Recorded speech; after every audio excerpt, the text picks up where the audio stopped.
Here's the thing.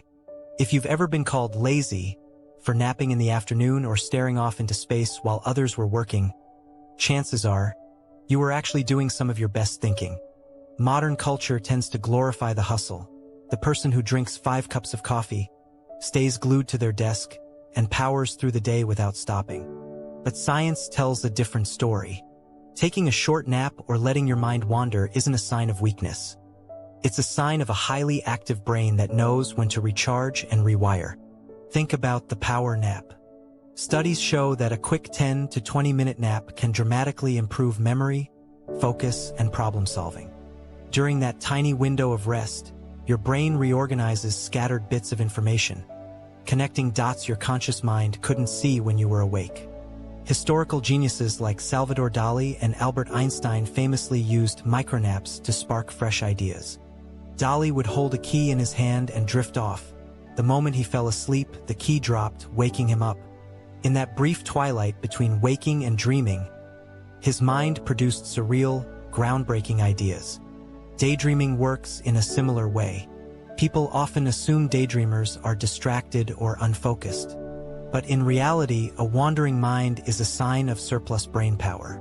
It's like your mind is so efficient at handling your main task that it frees up resources to run background programs. Neuroscientists call this the default mode network, the brain system that switches on when you're not actively focused. This network quietly solves problems, plans for the future, and even comes up with creative solutions that surprise you later. Ever had your best idea in the shower? That's your daydreaming brain doing its thing. What looks like laziness on the outside is often deep processing on the inside.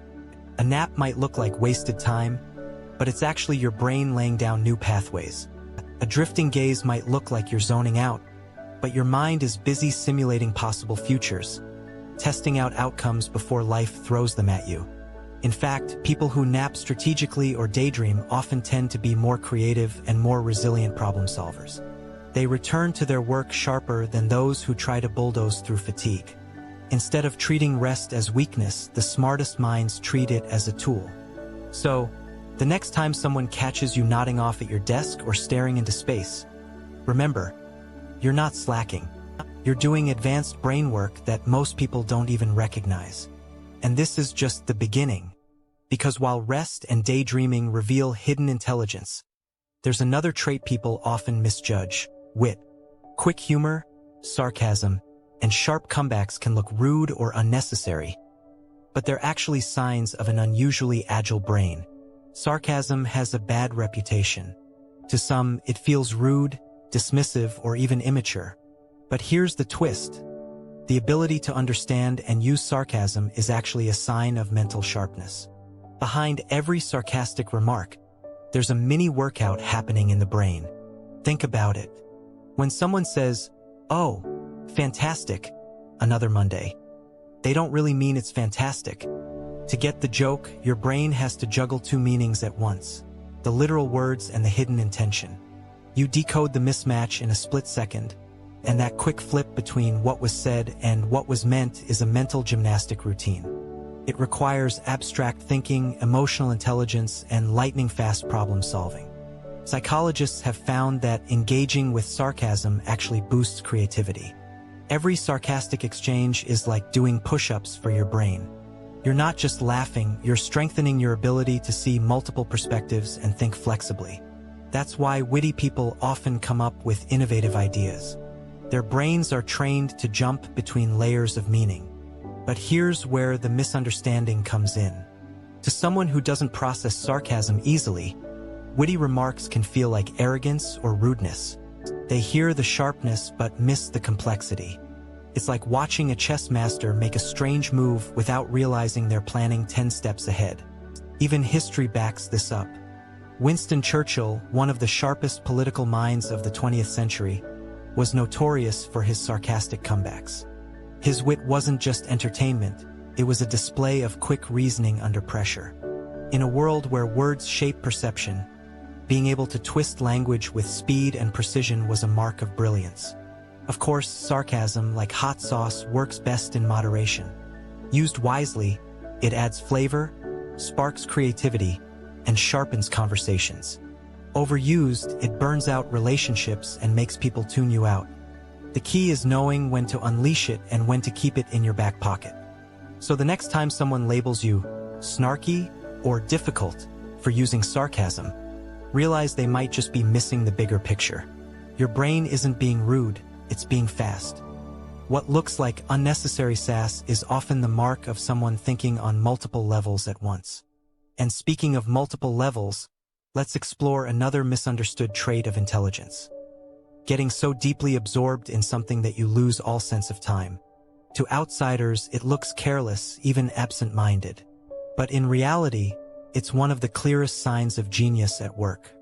Have you ever been so absorbed in something that you completely forgot about the world around you? Maybe you sat down to write for just a few minutes and suddenly realized it was midnight. Or you started sketching, coding, or playing music, and hours disappeared without you even noticing. To an outsider, this looks like absent-mindedness, someone who forgets the real world and neglects responsibilities. But psychologists call this state flow, and it's one of the clearest signs of a highly intelligent mind at work. Flow happens when your brain is perfectly matched with a challenge. The task isn't too easy to bore you, and it isn't too hard to overwhelm you. Instead, it strikes that sweet spot where your entire mental capacity locks in. In this state, the brain releases chemicals like dopamine and endorphins, rewarding you for staying engaged. That's why flow feels so addictive. It's your mind's way of saying, yes, this is exactly where I want to be. Great thinkers and creators throughout history often lived in these time warps. Writers who forgot to eat, scientists who ignored sleep, artists who painted until sunrise. They weren't careless. They were tuned so deeply into their work that the outside world simply faded away. Albert Einstein famously described losing himself in thought experiments, sometimes so intensely that he forgot everyday tasks. What others called forgetful, he called thinking. The truth is, intelligence often requires tuning out distractions. Losing track of time doesn't mean you're disorganized. It means your brain is operating at its highest efficiency, pouring all its energy into one channel. It's like a race car hugging the perfect curve at the perfect speed. Everything else blurs in the background. Even in everyday life, flow shows up in unexpected places. A gardener arranging plants, a gamer locked into strategy, or even someone cleaning and suddenly reorganizing the whole house. These aren't trivial moments. They're glimpses of the brain in its peak performance state. But here's where the misunderstanding happens. To others, it looks irresponsible. Skipping meals, forgetting appointments, or being too wrapped up in your own world. What they don't see is the brilliance unfolding inside. Complex problem solving, deep creativity, or mastery in motion. So, if you're someone who often disappears into your work and forgets time, don't be too hard on yourself. You're not careless. You're gifted with the ability to immerse yourself completely. The world might not always understand it, but history shows that it's one of the clearest hallmarks of intelligence. And yet, there's another trait that seems even more misunderstood. While flow looks like absent-mindedness, procrastination looks like laziness. But as we'll see, delaying tasks and even overthinking decisions can sometimes be the most intelligent move of all. Procrastination gets a bad rap. Teachers warn against it, bosses hate it, and most of us beat ourselves up for doing it. But here's the twist. Some of the greatest minds in history were professional procrastinators. Take Leonardo da Vinci. He was notorious for leaving projects unfinished, bouncing between inventions, paintings, and notebooks full of sketches. To the outside world, it looked like distraction. But when he finally returned to a project, he often approached it with insights that were centuries ahead of his time. His delay wasn't laziness, it was incubation. Psychologists call this productive procrastination. When you put off a big task, your brain doesn't just shut down. It keeps working in the background, quietly connecting ideas and generating solutions while you distract yourself with other activities. It's like marinating food. Sometimes the flavors need time to settle before the meal is ready. And then there's decision-making. Imagine you're at a restaurant with a long menu. Your friend quickly orders the first burger they see, while you're still analyzing options. To them, you look indecisive. To you, it feels like overthinking. But studies show that people who take longer to decide often make better choices in the long run. Why? Because their brains are running simulations, weighing possibilities, and analyzing consequences that others ignore. It's not slowness, it's depth. What looks like hesitation is actually thorough mental processing. A chess master isn't slow when studying the board, they're seeing 10 moves ahead. Likewise, an intelligent decision-maker is calculating layers that others never even notice. Of course, procrastination and overthinking can become destructive if left unchecked.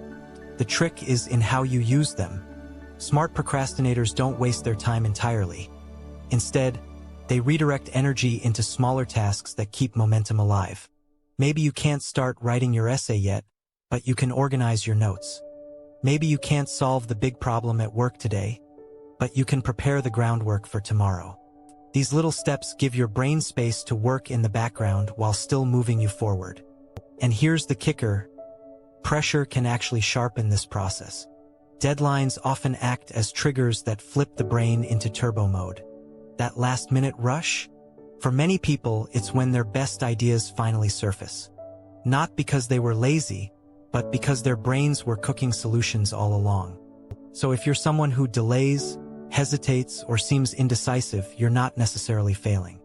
You may just be operating on a different rhythm, one that values depth over speed. What others see as a flaw can, in fact, be a hidden strength.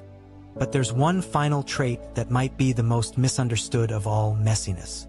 From boredom to scattered notebooks to endless unfinished projects, chaos often looks like failure. Yet time and time again, history shows us that disorder can actually be a hallmark of brilliance. If you've ever been told you're messy, distracted, or unable to finish what you start, here's some good news. Those flaws might actually be signs of a highly intelligent, creative brain. Let's start with boredom. For many highly intelligent people, everyday tasks feel painfully slow. It's like asking a race car to crawl through rush hour traffic. Their brains process information so quickly that routine work feels suffocating. That's why they're constantly seeking new challenges, puzzles, and experiences. To outsiders, this restlessness looks like distraction or even laziness. But in reality, it's the mind's way of demanding fuel for its higher gears. This often spills into projects. Think of a desk cluttered with half-written notebooks, unfinished sketches, or abandoned experiments. To most people, it looks like failure to commit. But in truth, it's evidence of divergent thinking, the ability to generate multiple ideas, explore different paths, and gather insights from each attempt. Leonardo da Vinci is the poster child for this. His notebooks are filled with half-drawn inventions and incomplete designs. Yet those fragments shaped breakthroughs that were centuries ahead of his time. Unfinished projects aren't wasted efforts. Each one adds a piece to a mental library. Lessons learned, patterns spotted, and creative sparks saved for later. It's like gathering puzzle pieces from different boxes. At some point, those fragments come together in ways no one else could have imagined. Even the stereotype of the messy genius has some truth to it. Studies have found that working in a slightly chaotic environment can actually boost creativity. Disorder encourages the brain to make unusual connections, the kind that lead to innovation. Thomas Edison, for example, was described as almost impossible to manage as a student. His boredom with routine made him seem like a problem child, when in fact he was simply operating on a different wavelength. So when people call a messy desk, scattered focus, or unfinished work a weakness, they're overlooking the bigger picture. Chaos is often where creativity lives. A mind that refuses to settle, that keeps chasing new sparks, is a mind that sees possibilities where others only see problems. At the end of the day, what looks like stupidity is often brilliance in disguise. Napping, daydreaming, sarcasm, losing track of time, procrastinating, overthinking, boredom, messiness. These aren't flaws. They're signals of intelligence misunderstood by a world that worships order, speed, and simplicity. Because true intelligence isn't always neat or obvious. Sometimes it looks like chaos. Sometimes it looks like laziness. And sometimes it looks like failure. But hidden underneath is a mind that's running faster, deeper, and more creatively than most people realize.